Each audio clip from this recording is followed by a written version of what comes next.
Nozibele Mayaba, a published author, courageous AIDS activist born in Qgeberha, has transformed her life's adversities into a powerful mission that inspires and educates others. Now, her new book entitled Positively Me takes readers on a journey through her experiences overcoming HIV stigma, as well as embracing vulnerability. So the gripping narrative serves as a testament to Nozibele's resilience and determination, offering hope and inspiration to readers facing their own challenges. So to tell us a little bit more about the book, the author joins us in studio this morning. Nozibele, good morning. Thanks for joining us at this hour. Thank you so much for having me. I mean, you're adding to the agency of our continent at large just through telling your story on Africa Day. That's coming to the fore. Absolutely. Perhaps from the onset, in penning thoughts to paper, tell us why you decided to write the book, the inspiration behind it, and the impact it's had to date. Well, it was inspired by my HIV diagnosis 10 years ago. And, you know, the whole journey of dealing with that and hiding it from my family for about 6 years because of the fear of being, you know, stigmatized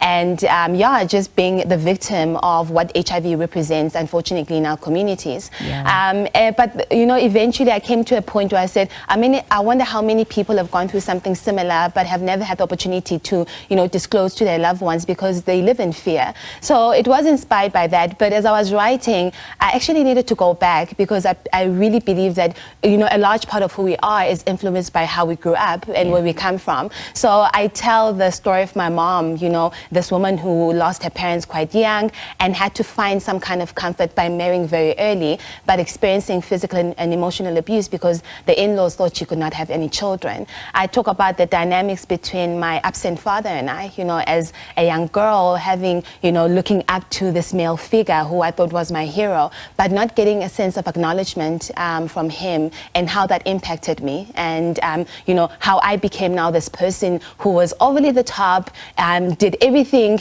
you know, extra because I was seeking that sense of relevance and acknowledgement from my father who didn't give me that. So it's a love story between my husband and I and how we met and how we have basically used our story to inspire others to live positively. Yeah, absolutely. That was a beautiful 30-second elevator speech. I actually wanted to look at the perceptions that have shifted about HIV, stigma, discrimination at large. Do you think we've done enough? Strides have been taken. Where do you still see some of those gaps lying at this point in a South African context, in an African context as well? I absolutely think we've made a lot of progress. I mean, I just became a new mom. I'm HIV positive. My son is HIV negative. And that's through the PMTCT program, Prevention from Mother to Child. I'm on ARVs, I'm on treatment, my viral load is suppressed. And all of that is possible because of the medical advancements we have made. But I do believe that there are social issues that we have not dealt with. There's still stigma that is attached there. You know, I walk into a room and, you know, I usually make easy conversations, but the minute I tell my story, then people are like, well, I wouldn't have thought, you're so beautiful. And I'm like, you shouldn't say that because already you are silencing, you know, a large part of the population. People that are educated, unfortunately, find themselves, you know, living with HIV. So there is still that. And once again, that is why I came out to say there's no face to what HIV should be.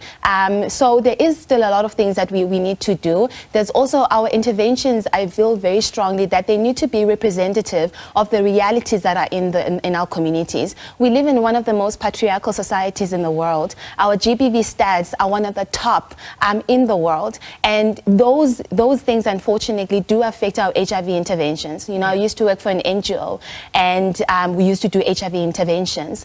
At the minute the mom is pregnant, we immediately, you know, test for HIV, but we don't make the partner test. So they go back home and immediately the partner is saying, well, I don't have HIV, I'm not going to take treatment. Unfortunately, because of those social issues, she's then faced with the situation where she's also forced not to take treatment. So our interventions need to be realistic and representative of what is happening on the ground. No, absolutely. Perhaps you could speak to some of those interventions that you've come into contact with over the years, but also the power of acceptance, looking at what, you know, advice you have for people who are in a similar situation, have family members, friends, how do you advise them to navigate, just from your vantage point, your lived experience? One, when it comes to our interventions, I feel like we are leaving the boy child behind. We are leaving a lot of our men behind. We don't have a lot of stats because men don't test. It's not that we have lesser men that have HIV. It's because of that.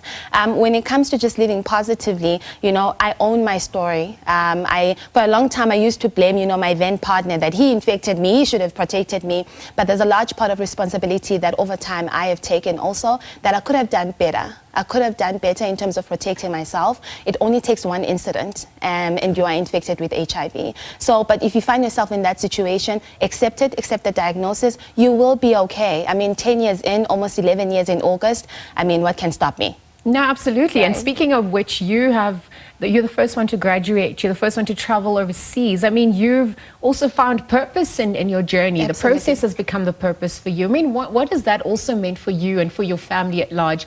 Overcoming some of those, you know, silences that help your family bloodline heal as well. It's an honor to be used in a manner where I can inspire others, you know, to tell their story, to own their story. But it's been also particularly very interesting how I've seen my family also relate to my story. I often make a joke of how, you know, my mom took it hard when I told her eventually in 2019, but how beautifully that the story has transformed in her, using my story to counsel other moms that find themselves in a similar situation. And I'm like, this is exactly, you know, this is exactly why it was worth it. I mean, back then it was tough. It was tough for her, but I think the transformation over time, it has been really beautiful. And future goals, if you're going to look at where to from here, I mean, you've penned thoughts to paper, you've been working on a number of initiatives, you're a new mom, life is unfolding. What else can we expect from you as we conclude? I mean, I am working on TV projects at the moment, some podcasts. I am speaking to my publisher to eventually see how we can turn the book into something more documentary, visually, but I'm still keeping that under wraps, but we'll see as we go. All right, I'm going to have to leave that conversation there. Thank you for sharing your story. Thank you for adding to our agency as a people, as a continent, and we're wishing you all the best of luck with Thank you so much for having me. Published author, courageous AIDS activist Nozibele Mayaba talking to us about her new book. It's entitled Positively Me.